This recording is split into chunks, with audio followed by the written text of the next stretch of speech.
Johnny speaks, we lean in, truth and heart with the brilliant grin. He tells a tale, makes us see, best in you, the best in me. Oh.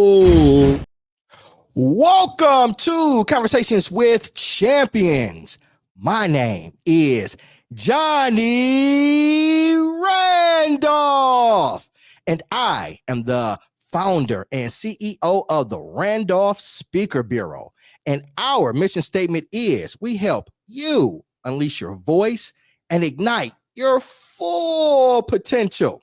Now, before we get started on this special live edition of Conversations with Champions, I want you out there to hit that like button or hit that subscribe button. That's how the people know that you like what we are doing. Now, tonight, you are in for a treat. We have a fascinating guest with us tonight. He's a headliner. He's a comedian extraordinaire. He's a reality star. None other than Mr. Tarrell T-Money Wright. Tarrell, say what's up to the people, sir. What's happening, man? How y'all doing? What's happening, Johnny Dog? Hey, John. See, I knew that was coming. I heard that name in years. If y'all don't know, like Tarrell, despite him being a headliner, comedian, reality star, he's one of my oldest and best friends. Man, this guy go back from what, like 87? Well, I don't want to date nobody's age, but right, we go back in time to like I thought I was the best point guard in the city of Detroit, not named Isaiah Thomas. And Tarrell, you was like Grant Hill before Grant Hill. You was on the wing. In the post, man. Hey, man, I was like Grant Hill or Rasheed Wallace, whoever. Yeah, absolutely. Back in the day, before the swing forward existed. Yeah, man, that's 100% facts, right? It's like coaches and things didn't know how to class them because back then, like basketball, it was like you were the post player or you were a perimeter player, right? But coaches was like, this boy, he got a little handle, he got post moves. Those are the days, son. Hey, it's hard to imagine that but I didn't play basketball until Marvin came into our lives. Hey, that's one of the great stories, right? That's what, maybe 5th grade, I think, 6th grade. And I, to this day, don't know why he even cared. Yeah. He was just like, yo. Hey, I'd be like, Marvin, Vonnie was Marvin's nephew. Like Marvin would have said, hey, this is my nephew. I'm going to take care of him and be a father figure for him. Right. For him. Nobody would have said, hey, but no, he was like, I'm going to take my nephew and his 2 friends. And Vonnie was like younger than we were. Like, we really, like, I don't understand it. Man, that's one of the most... Oh, but Marv looked out for us, man. Marvin Washington. If you're out there watching, I hope you can see this. Marvin Washington was absolutely one of the best men I have ever... He's still alive. Is one of the best men that I have ever met. Just amazing. Yeah, that is true. It was like not just, it was like multiple layers of being a good example too. Yeah, man. Because he showed us he went to college and he had a good job. Yeah. Basketball. But the most important thing is that he would take us to church. Yeah, man. Marvin Washington was like, it's so weird. Like today, I think in a lot of our communities, what we lack is community and just kind of like a fellowship. And Marvin Washington, again, he had no reason to just come and like show us things about basketball, how to run drills, how to be organized, how to look, how to look the part, how to be professional, talk about grades and all those things. And he had no reason to ever do it, but he just saw us out there and he just did it. And I just thought that was remarkable. So yeah, Marvin Washington, you out there? Never hooped before that. And then never showed us basketball, then we just fell in love with basketball. Yeah, absolutely. And he didn't just teach us like to go shoot a basketball. He taught us how to prepare for a game. He taught us drills, how to shoot. Because like I was a point guard, and so like dribbling was my thing, And one day I was playing with him. I'm doing all this behind the back and all this stuff, and he just looked at me, was like, "That's terrible." I think I'm cool and stuff, you on the playgrounds. And he was like, you can't score like that. He's like, you just spent 5 minutes dribbling and didn't score one basket. Yeah. Like, I remember riding in the car with him one day, and you were there too. He was like, "Hey, Tarrell, you're going to be our go-to guy." And I looked at you. I'm like, "What's a go-to guy?" That's how. At that stage, I didn't know anything about basketball, man. Yeah, man. That was great. And he showed us the game. And I mean, stuff that he still talks. I think it was him who told me that Jerry West was the emblem of the NBA. Yeah, probably. Yeah. Yeah, because I'd never even heard of it. He was like, yeah, Jerry West. He was like, he's the emblem of the NBA. And I was like, oh, okay. He probably said, "Hey, what you doing, Skirt?" When he saw you dribbling. He was like, "Hey, what you doing, Skirt?" That's what he used to call us all the time. No, it's called a squirt. Because one time, man, Tarrell had mad hops back in the day. I was short, so I couldn't, I was trying. And we had a little rim in his backyard. And I went up and I tried to dunk and I got hung. And I kind of fell and I just kind of laid on the ground. He was like, "Get up, Skirt. I bet not ever see you on the ground like that." So, man, I got up and like that lesson has stuck with me my entire life. Like, whenever you fall, you got to get back up expeditiously. Right. Yeah, it's been a lesson in my head. I still remember. He said, "Get up, Skirt." Yeah. And only thing is that he was a Spartan fan. He wasn't a Wolverine fan. See, because he went to the Michigan State. He went to well. If you go to Michigan State, I get you should be. But you know what? Like, I'm not one of those people. I mess with Michigan State. I just like all Michigan teams. Oh yeah, for sure. I would all Michigan teams, but Michigan Wolverines first. Yeah. The Wolverines are definitely first. But yeah, it's like, just go ahead. Our blood green and white. Yeah, absolutely. As it should. It's his alma mater. Yeah. From high school, didn't he go to Cass Tech? He went to Cass, and then he went to Michigan State from Cass. Green and white it's just in his blood. It is. But the interesting thing is, like, so, I moved to Kentucky when I was 16. And there are people in Kentucky, like, they're either UK or U of L. Mm. They don't cheer for the other. If UK is doing, like, if they're UK fans, they want U of L to lose. Oh, wow. That's crazy. And if they're U of L fans, they want UK to lose. It's no like, "Oh, I'm from Kentucky." Nah. I see me. I'm going for both. I am too. And I got people online that's from Detroit. They hate Sparty. They hate Sparty really? Or they hate the Wolverines. Yeah, I got a couple people. I can't see that. Unless they playing each other. Yeah, so it is what it is. All right, guys. We went down a whole memory lane. It's good catching up with you, bro. As I stated earlier, Tarrell is a headliner. He's a comedian extraordinaire. What we're going to do is take a look at one of Tarrell's acts. We're going to react from it, and then I'm going to pick his brain about, how he comes up with his act or just his entire comedy journey. All right, so let's get started.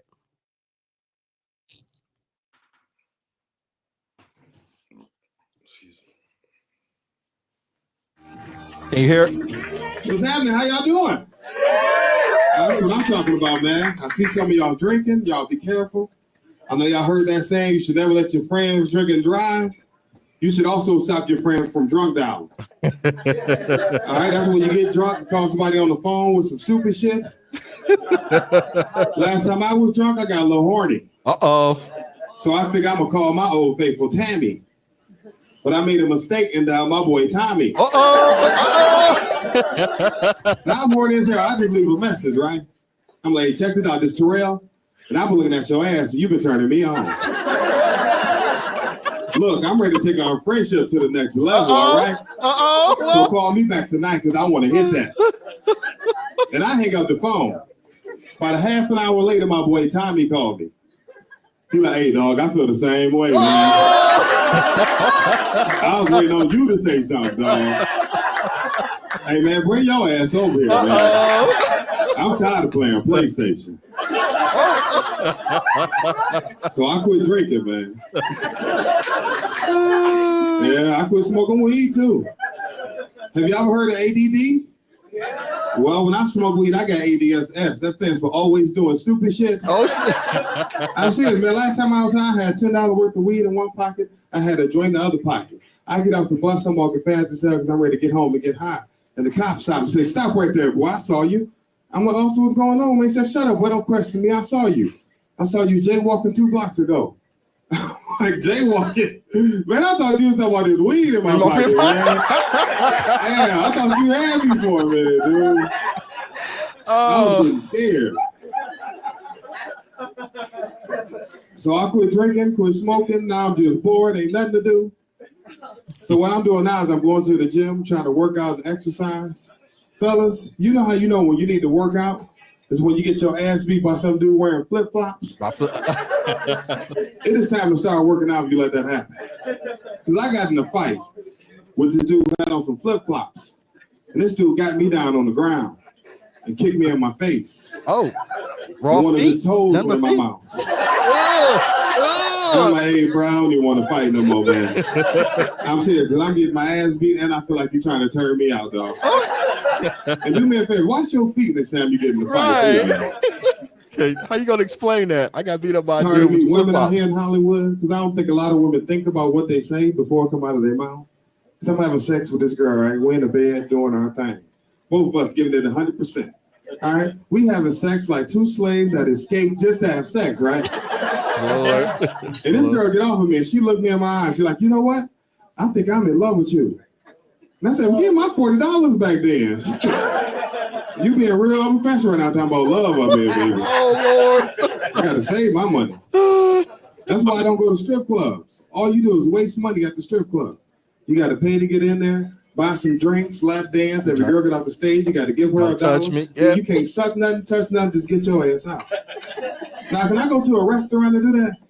Can I walk in a restaurant and be like, "Hey, man, look, I want a T-bone steak, right? But I don't have no money to buy the steak. I just want you to cook it and bring it to the table so I can look at it." No, I ain't gonna eat it, bro. I just want to see it and smell it if that's all right. Oh, Lord. And look, right before you take it away, rub it all in my face and shit like that, all right, man? Yeah, because I ain't come here to eat. I just came to get hungry, then I'm going to McDonald's. McDonald's, right? Because I can't afford it. I just stopped by for a minute. I'm from Detroit, man. When I'm in Detroit, right? Detroit's in the house?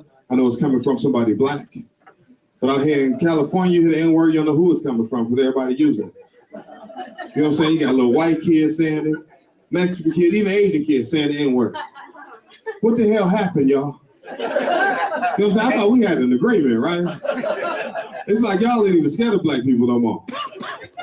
I saw this lady walking out the grocery store. I said, "Give me your damn purse." She said, "Here, take it." I'm like, "Ma'am, I was just checking to see if you were still scared. Go ahead, man. Go ahead. Go ahead. Yeah, I'll bust your ass when you give it to me. I'm on Facebook, man. Y'all on Facebook? I'm on Facebook. I was getting ready to get off Facebook because it was getting boring. But what I did with my Facebook, I did something to spice it up a little bit. I created a fake Facebook account. You created a burner so account. I could cuss my family and friends out.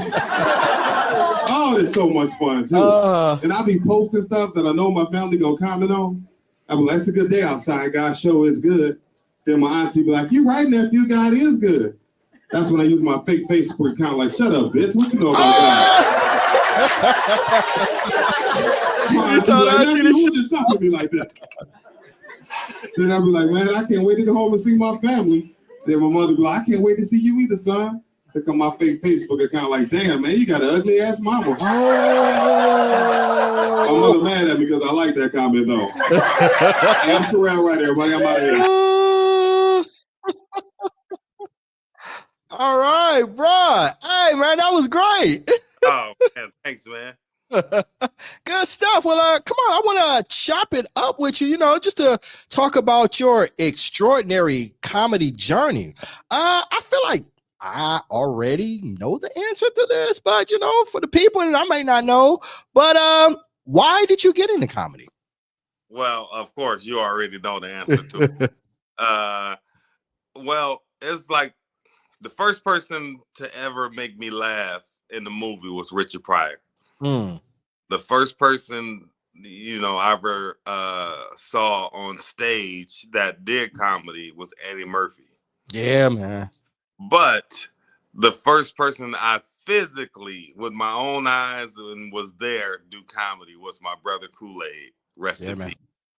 I remember, you know, like our whole life, like he's been funny, I've been funny, but in two different arenas. Like he made his friends laugh, I made my friends laugh. But when I seen him do comedy at the Northwest Activity Center, he was in a talent competition, and he told me and my mom and my father to come, and it was just like it was like an out of body experience to see him up there telling jokes. You know what I'm saying? Because I'm like, oh, I didn't know he was into comedy, and two, I didn't even know that was a possibility for us to do comedy. You know what I'm saying? It was like. Yeah. And from then on, it was like once I saw him up there doing comedy and he was getting laughs, I'm like, oh, well, I know I'm doing this one day. You know what I'm saying? You were young too, right? Like real young. When I saw him do comedy, I think I was like 12 or 13. Yeah. Yeah. When that's it, that was his first time doing comedy when I was like 12 or 13. And I think I remember like it was this WJLB. They used to have like this talent show, and I don't know if this is the same one you're talking about. And he used to come on like this local network in Detroit, and I saw him on there, and I think he won it like 3 times back to back. Just hilarious. The first time he won it was his first time ever on stage. He won first place, and you're right. It was like a public access channel that showed the whole competition. Yeah. And everybody in the neighborhood like would seen it. They saw him won. And I was like, what? I didn't know you did comedy. Yeah, man. So that was just one of those things that where the universe came together, like where you won place and then all your neighbors saw you win. I know that had to be a good feeling. Absolutely. And I just gotta say, like, Tarrell been my oldest friend for, since 87, 88. I don't know what years. I don't want to date myself. Tarrell got the best snap game I think I ever seen. Like, one thing you never want to do is start capping with Tarrell, boy. Hey, have some fun, man. Yeah. I ain't gonna say some of the jokes you say because it's a different time now, but I remember a few people you had crying out here in those Detroit streets, man. Oh, you look back at it now, and you're like, man, I wish I was a better person back. You know what I'm saying? It's what it is. It just, but yeah, the snap game and Kool-Aid, like the RIP to the late great Kool-Aid. I remember him. Like y'all could, you ain't mess with the Wright brothers. Was like, woo. That's the thing I like look back on now is like those rare. Like, yeah, I used to make my peers, but sometimes I used to make adults laugh too. You know what I'm saying? Like that's what I look back on and impressed with that. Yeah, that was dope. Remember we used to play on this basketball team, Craig Memorial. It was around up the street, Ardmore Puritan, and you would go up there and you would always mimic the coaches and just have everybody what's his name? Neil, like, well, I want y'all to go. Yeah, I remember all those things. Yeah. I don't know what I was saying, but I remember me and you being in Texas Pizza, and I had somebody, I don't know who I had some adult lady crying laughing in Texas. I don't know what I was saying, but I just remember like, wow, I can make adults laugh too. Yeah, good stuff, man. So yeah, it was like, so would you kind of say like comedy, you were just kind of like born to do it? Yeah, absolutely. It was something that making people laugh is what I, recognize I could do easily at a young age. Yeah, like, I love school, when they had you write creative writing, our teacher would make us get up in front of the class and read it in front of everyone. And every morning, I tried to make my stories funny. Like, really get through mine because I was laughing at what I wrote. I love hearing that. I love people who have, because it's something special. Not a lot of us have it, but like people who can identify their purpose at a very young age. That's a great story. For my next question, man, so presenters and speakers, they often talk about the first time that they went in front of an audience on the stage at the speaking area. And a lot of people share stories about being nervous that first time. And some people, they will be able to surmount the nerves and be successful. And some people admit to just being terrible. What was it like for you the first time? Not necessarily chopping it up with your friends or maybe in school, but like the first time you were on a stage doing a comedy bit. What was it like for you? Well, it was all of the above. I was nervous. I was terrible. Okay. I just remember it took me a year to actually get up there because I started writing jokes, but I didn't actually. From the time I started writing jokes, I didn't go on stage to perform them until it took me a year to actually go up there. That surprises me to hear you say that, because like you were always like the center of attention, so you were just getting prepared. Though, was that like a part of your process, just like getting prepared to go up there because of the nerves and everything? Yeah, I had to build up enough nerve to actually do it, to actually go on stage. Okay, so no, go ahead. I was like super nervous, like my first time up there. It was my mistake is inviting people. Oh, the stand-up comic, do not invite anyone your first 2 or 3 times up. You know what I'm saying? It's already pressure of performing in front of people you don't know. But then you add on people you do know. And it was just a bad. I remember going up there and in my head, I'm like, these jokes are getting ready to kill them. I thought my jokes was getting ready to be a home run, and we'll get up there, and the first joke didn't go well. No, and then my right leg, I'm so nervous, my right leg is shaking. It's like, dude, it was a nightmare. And I don't think I really got honest laughs until like the third time. Okay, well, I was gonna follow up with that. What if the first time didn't go well, and maybe you didn't live up to expectations, and you already got a brother who's at this time who's really established and getting the claim around the city. It doesn't work for you the first time. What kept you coming back that next time? I think because I knew that I was funny, and I didn't start in Detroit either. Okay. I started in San Diego. Okay, that's where I got my start. I think I just knew that this was what I was supposed to be doing. You know what I mean? Like, I had to get over the nerves and just say my jokes with conviction, like I really meant them. You know what I mean? I got that. Okay. So all right. So go ahead. Go finish up. Yeah. So by the third time, it was on. Then I was ready to consistently. Okay. I was chasing the laughs instead of just trying to get through it. Okay. You're in your zone, right? You feel confident. Yeah, absolutely. Okay, so how would you describe then your style of comedy? Like, for example, like Jon Stewart's political, like Kevin Hart's storyteller.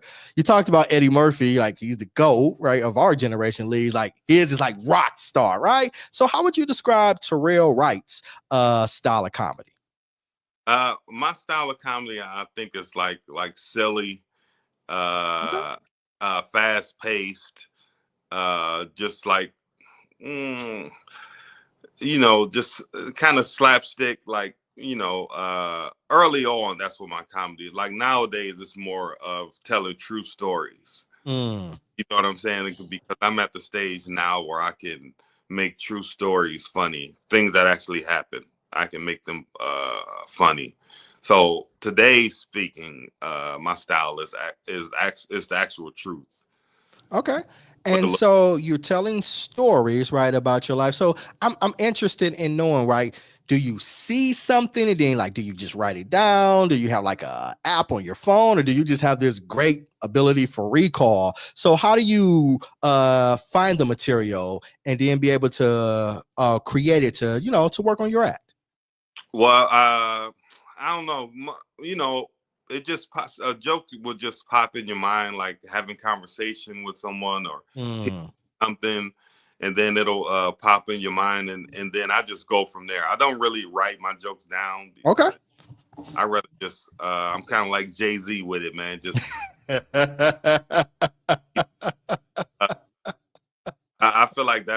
that suits me better, is to just work it out on stage. Okay. Then would it be, do you keep working it out on stage? For example, the first time you tell a joke, it's one way, then maybe 3 or 4 times later, it's a different way after you figured out how to work it, or do you just kind of keep it the same? Oh no, it's from the first time you work it till when it's actually good, it's totally different. Like said, it's just, just getting it out of your brain, out of your mind. You know what I'm saying? Out there. And then each time you say it, you're working on something and you're working on it, which is why it's good to record your set. Hear like what did work, what didn't work, what word to you keep using, what word you don't need. You can over talk a joke. Absolutely. I hear that. Yeah. And it's very similar to presenters, and even within like Toastmasters, because I'm a part of an organization called Toastmasters, and it's about developing communication and public speaking skills. And you can start with a presentation or story, and the first time you go up there, it might not really be good, but you keep working it. You just keep working, and you get feedback, and you come back, and you get feedback, and you come back, and then you look at your tape, and then you say, that didn't work, or you see something like, oh, I might have gotten a laugh there, or people might have cheered right there, so you make that longer. So it's just kind of like crafting a speech, and I guess that's kind of what you're saying when it comes to developing an act. Yeah, you have to keep working the joke. You know what I'm saying? Like keep crafting it, keep changing it, keep just getting it out there until it's perfect. Okay. Please go ahead. No joke is you can keep not saying that it's not perfect, but you can keep adding on and keep changing the joke. That's the beauty about comedy, is you can always keep adding on to it. It's never done. Absolutely. And I guess for people, because I can tell a joke, but I'm not a professional, and being funny is actually what scares me when I go on stage, because great comedians don't do well. You're like the funniest person I've ever known personally, and if you say you went on stage and you was nervous, I was like, oh God, like what is a poor guy like me going to do? So it's good for me to hear you, or I'm pretty sure the audience is good for them to hear too, that a professional at the height of the profession, they go in there and they have to work things out as well. So from that perspective, yeah, man, that's good to hear. Yeah, but if you were to decide to tell jokes and be a comedian, you already got half the battle out the way, which is public speaking. Agreed, but no. You already got that in the bag, man. So you just write you 3 minutes real fast, Randy, and go ahead and do your thing. Nope, not gonna happen. If I do, I will be calling you up, because I don't know. So I feel like if I tell a joke and it doesn't get a laugh, then I feel like I would start to panic. And so I'm used to things not necessarily working all the time, and I can just recover expeditiously and move on. Like, oh, that didn't work. Well, let's keep on going.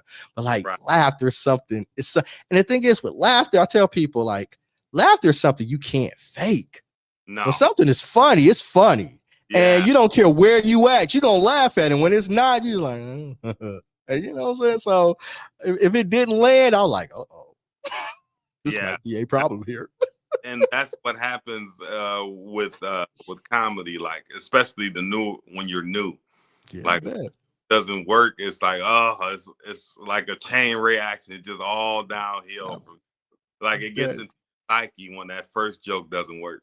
I bet. And plus, like you too, but you probably have great crowd work. If somebody ever was trying to heckle you, I feel sorry for them from that day.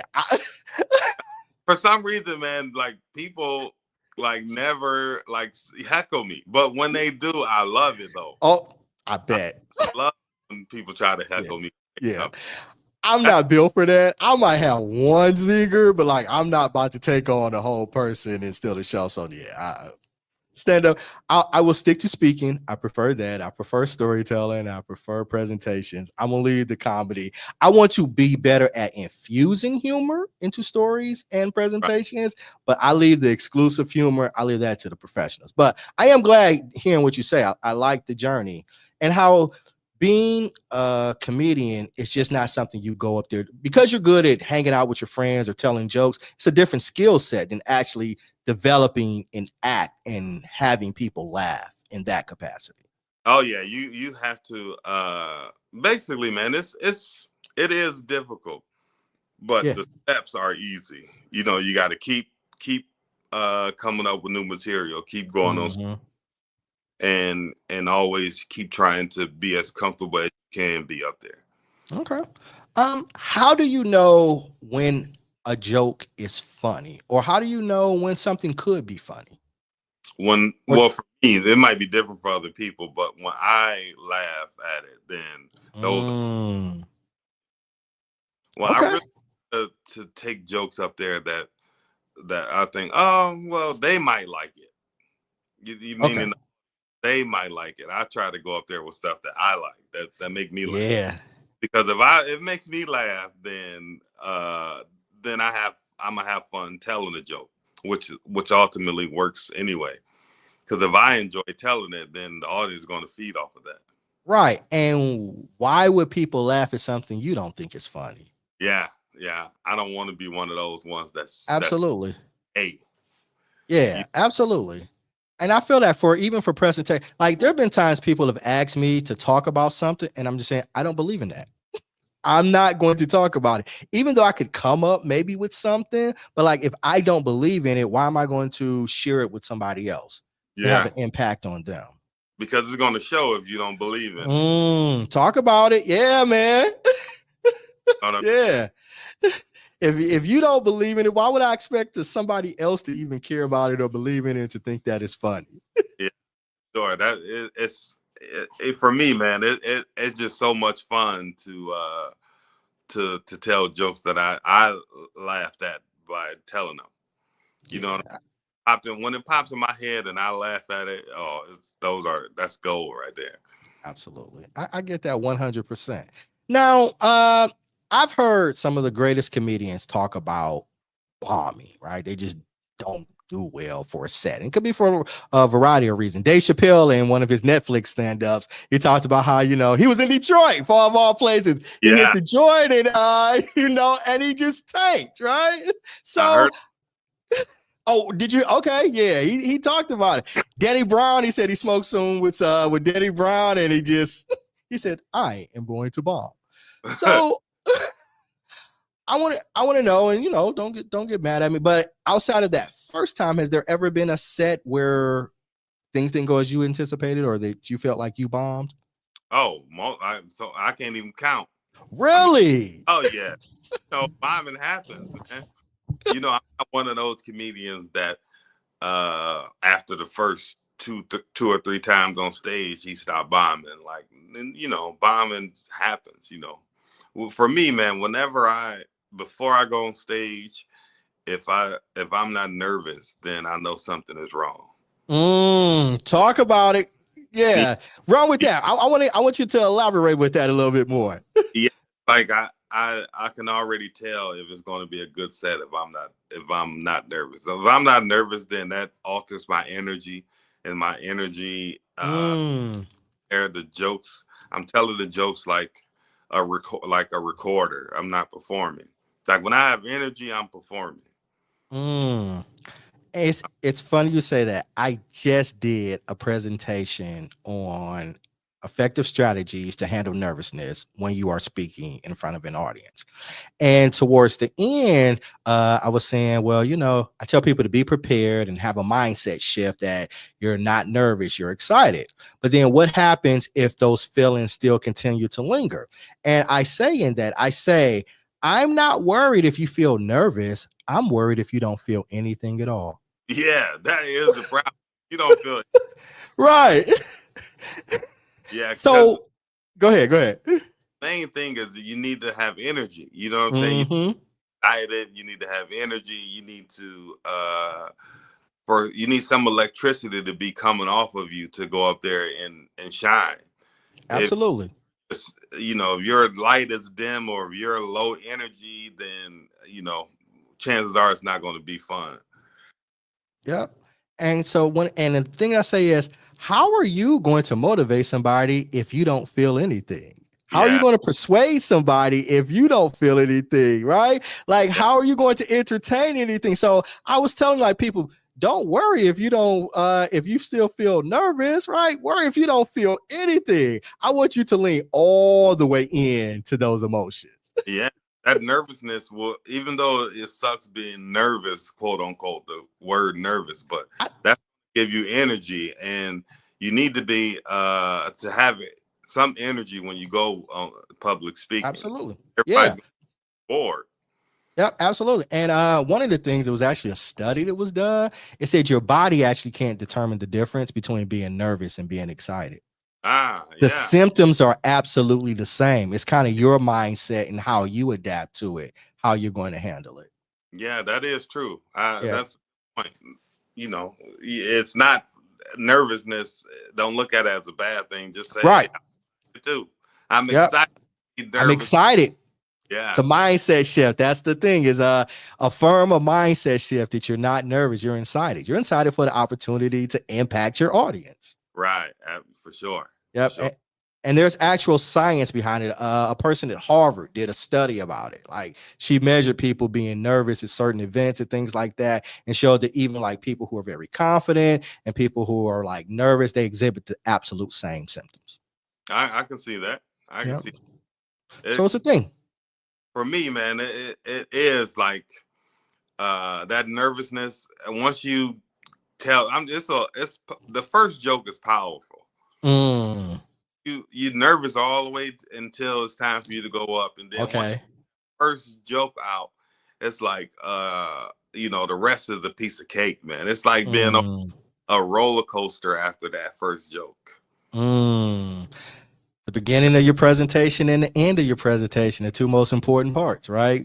And the harder, if the first joke doesn't land, just like in any presentation, if the first part doesn't grab you, you have to work that much harder to get the audience back in. So so come out there starting with a bang. So Tarrell, I'm interested then, if you said like a bunch of times that you bomb, like, were you ever able to shift the momentum where, maybe things started off a little slowly and you were able to bring it back? Or what's your process if you're going up there and in your mind you're saying, this ain't going the way I anticipated it to go?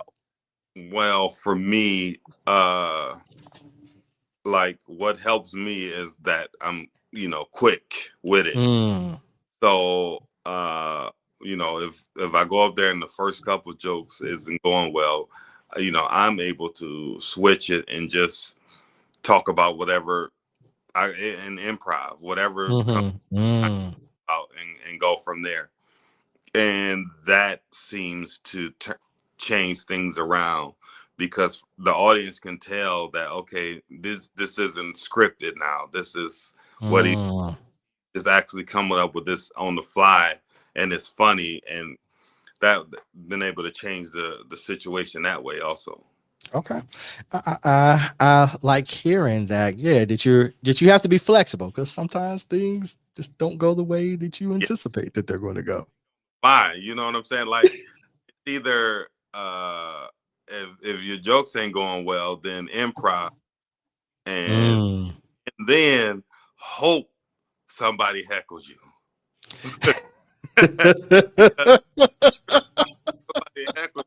You're like, oh, thank you. I'm about to get up in your ass now. I'm gonna make the rest of the show about you. So hecklers can actually bail you out. Bail you out. You know what I mean? I could do that. Now, and you're just being flexible, and you're leaning into your strengths, right? Because you're like, hey, God forbid. Yeah. Like, you help me out. But unfortunately, man, like, I don't get a lot of hecklers. Okay. Like, you're on point with it. Then you're on point with it. Oh, not to say anything to me. I don't. I wouldn't, and I want to be there when somebody tries to, because I'm like, this person just don't know what they have done. So, Tor, how often are you writing? Or I know you said you don't necessarily write, but like, how often are you working to reshape and to change or new material? I probably try three new jokes out a week. Oh wow. Yeah. Okay. New one, because because I don't write jokes down, then a lot of jokes come in and out of my head, and I might not have enough time to actually get them to the stage. Okay. But the ones that are, that like I said, that really make me laugh, I'm gonna remember those. Okay. So I probably take 3 new ones a week. And then if you're working on that, how long does it take for you usually? Because I know everything can change depending on the joke and the nature, but on average, how long does it take for you to get it to where you want it to be? Oof, a long time. Okay. Maybe months. Months? Okay. See, when you said month, I was thinking longer than that. So months. Okay. So Yeah. on average, when you're going on stage, well, how often do you go on stage? Probably about 4 times a week. Okay, 4 times a week. All right. So you say a couple of months. So okay, that's several times doing it. All right. Sure. Like you got to keep working it out. You know what I'm saying? Like, it's not an easy task to get a joke where you gotta, like, it's not gonna go well. More times than not, it's not gonna go well the first time you tell it, but you got to just keep working at it, and it'll get funnier and funnier the more times you do it. Mm-hmm.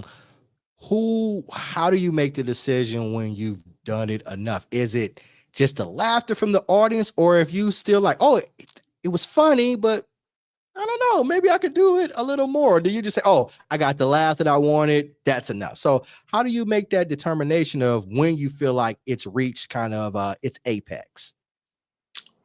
Well, yeah, when you're satisfied with the laughs that it gets. Okay. Like, how, and you're like, when the laughter from the crowd meets your expectations. You can have a joke like you can have a joke where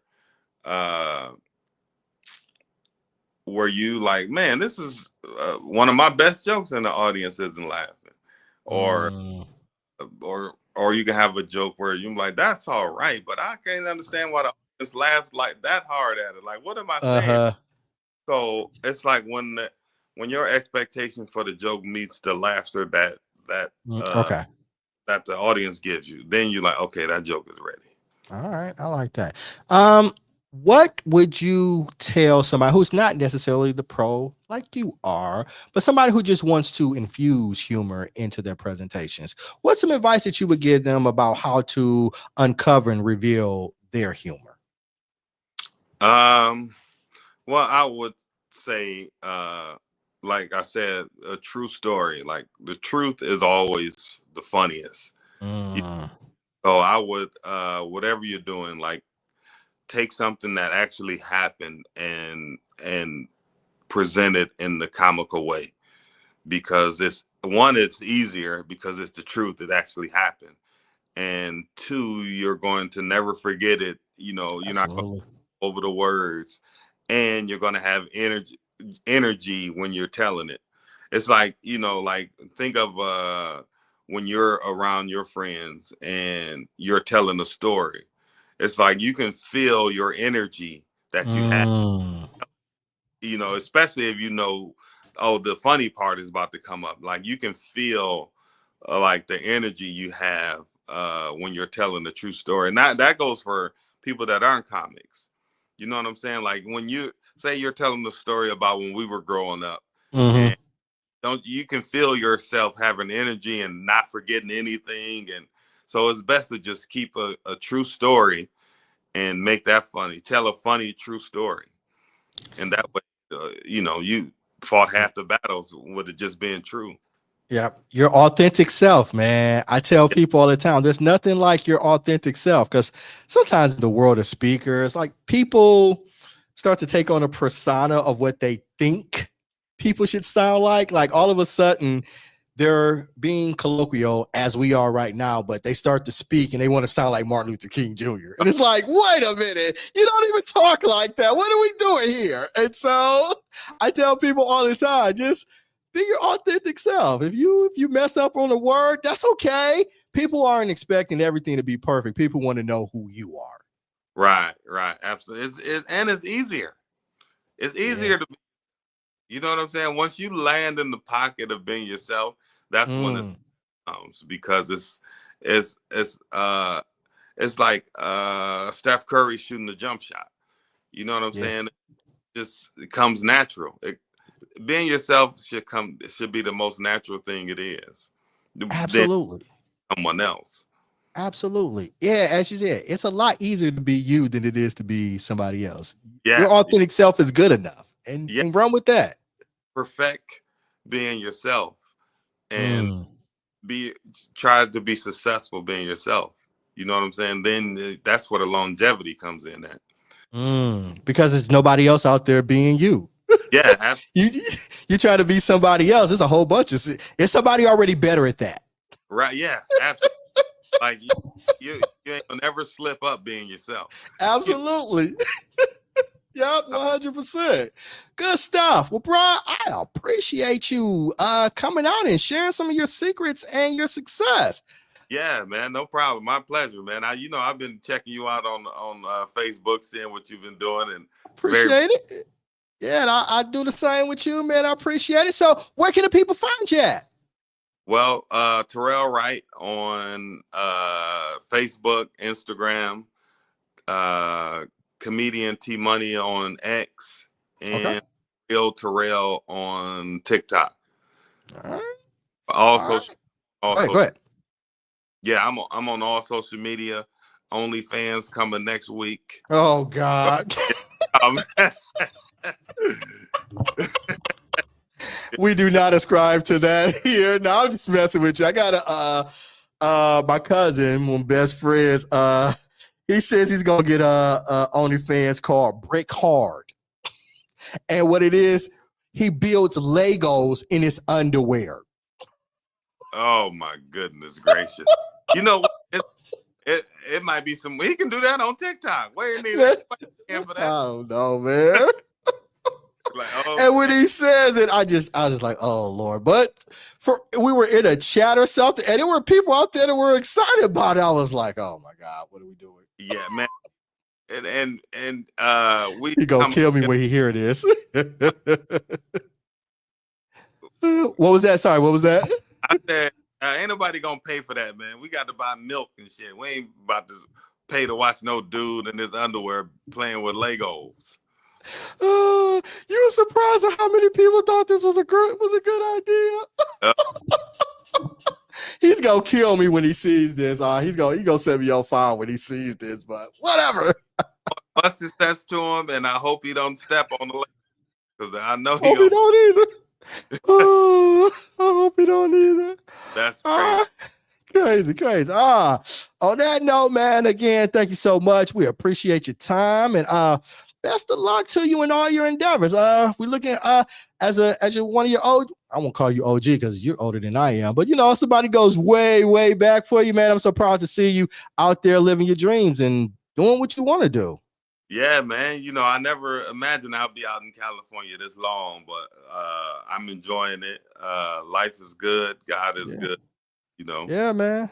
And we gotta we gotta celebrate life. It's short, and it's a lot of people who didn't make it to this year. So, life is for the living, and keep everybody out there, keep living your dreams. Yeah, that's for sure, man. You got to keep doing that. Absolutely. And as I always like to tell everybody, please remember, well, before I go there, I'm going to tell you, don't forget to hit that like button or hit that subscribe button. That is how the algorithm will know that you like what we are doing. And this is my first time going live. So, I was happy to share with one of my oldest friends, out here going live in these social media streets. Hey, man, what's up, man? I'm happy to be here. Yeah, man. The Ardmore boys are back. Taking over the world, just like nothing ever changed. Hey, Always. My oldest and best friend, Randy Randolph. Well, Johnny Dog, you said Johnny Dog. I was like, Lord, I ain't heard that. I ain't heard that forever. I was going to call Dog at least once. I knew it. All right. Well, as I always like to remind you, please remember to be your best, to be inspired, to be great. Talk to y'all later. Peace. All right, Randy.